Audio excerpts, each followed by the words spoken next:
Hello and welcome to World Talks here on TVP World with me, Ashim Kumar.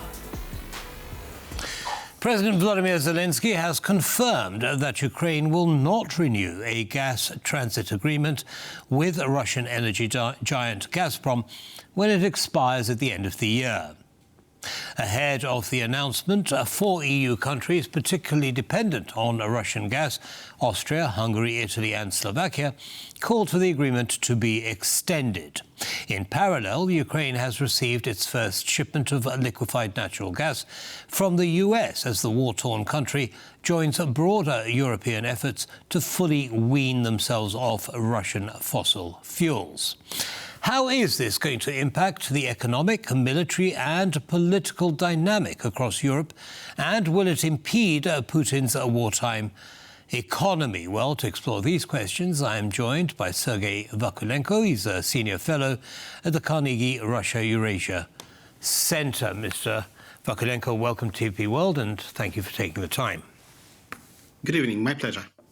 So let's start with the impact on Europe of Ukraine's decision to disallow Russian gas going through pipelines on its territory.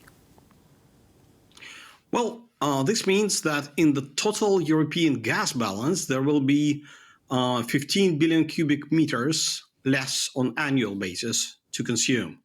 And then it's really weather dependent. If the weather is relatively mild, like it was in the previous 2 winters, Europe would be doing okay.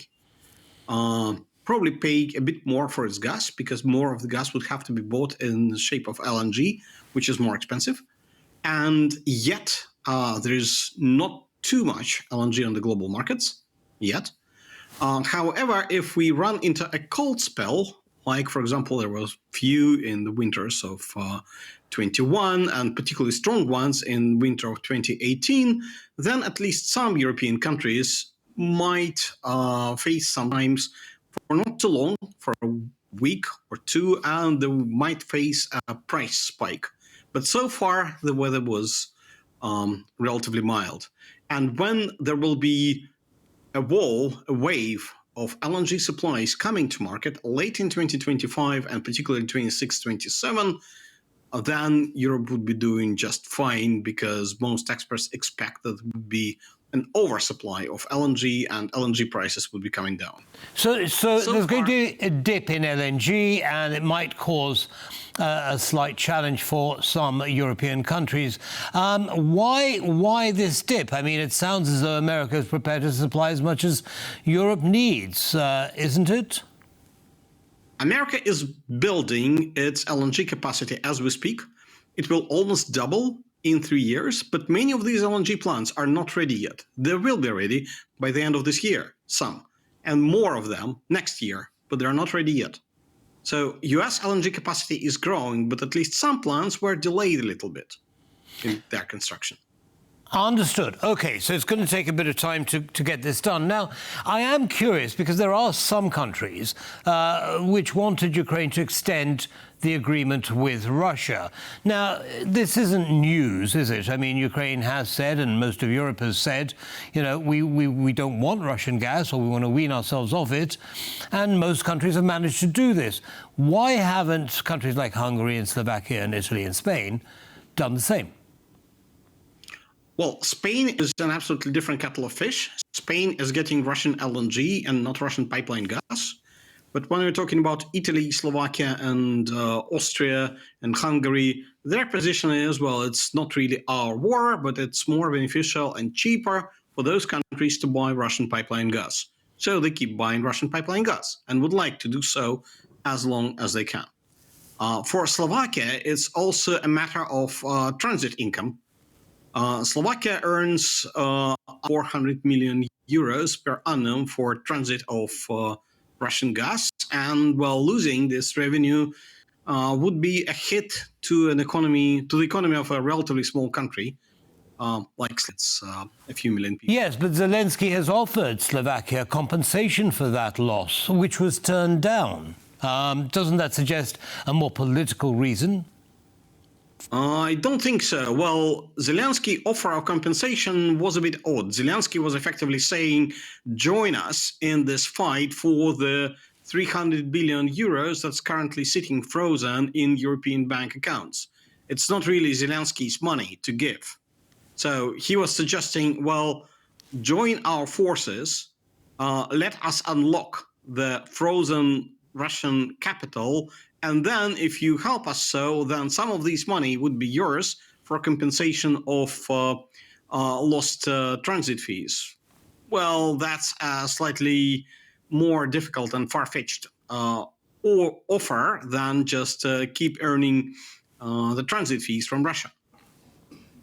Understood. Now, I want to move on to Poland and its upcoming presidency of the EU Council. Now, Prime Minister Tusk has previously called for the broadest possible sanctions, and this suggests that once they are in the position, or once Poland is in the position of the presidency of the EU Council, that he wants to further raise barriers to the EU's imports of Russian LNG.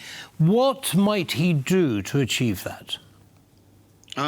It's just a matter of introducing another ban for have another package of sanctions, 16th, 17th, whatever the number, pick one, and say, yes, under this package of sanctions, we'd like to ban imports of Russian LNG. And again, as US supply would be growing, by the end of 2025, Europe could do easily without Russian LNG. So okay. It would be too difficult. Understood. Now, I want to focus on Hungary. Viktor Orban has said that he's going to reroute gas supplies through Bulgaria and Romania.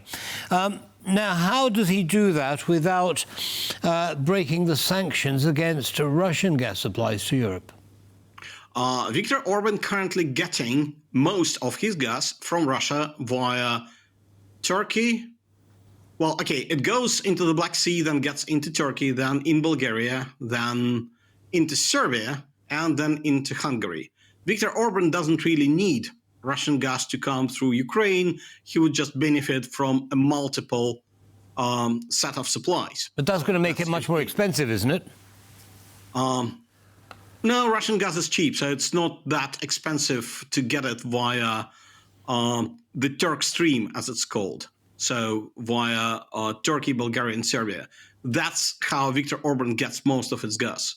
And then some of his gas also gets into Austria and Italy, by the way. But he would like to have an additional source of supply.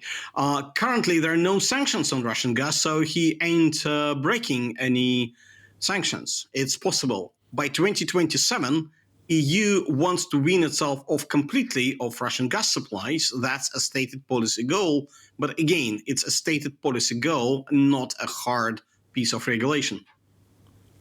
Okay. Now, what about Ukraine itself? How is this cutoff going to impact Ukraine's economy, but also any gas that the Ukraine needs? Well, currently, because much of Ukrainian energy system has been bombarded by Russian missiles, Ukrainian gas demand is much lower than it used to be. It's roughly 20 billion cubic meters per annum, and Ukraine produces around 15 billion cubic meters per annum from its own gas field, Shebelinska, which is quite close to the front lines, but so far it has been unscathed. And the rest Ukraine would be getting from European traders. If there is no gas flow via Ukraine, it would be more expensive for Ukraine to get that gas into the country. Previously, Russian gas would enter Ukraine on the east, and there would be a thing called virtual rivers. So Ukraine would actually keep some of its gas that it would buy from the traders instead of delivering to them. Now, Ukraine would have to deliver that gas physically, either from Austrian gas hub in Baumgarten, or like that was described from Greek LNG terminal or Croatian LNG terminal. So this would be more expensive gas, transported in a more expensive way. And also, for Ukraine, it's technologically more difficult to supply various corners of the country that previously were supplied with Russian gas that entered a different part of Ukrainian system than Ukrainian own gas.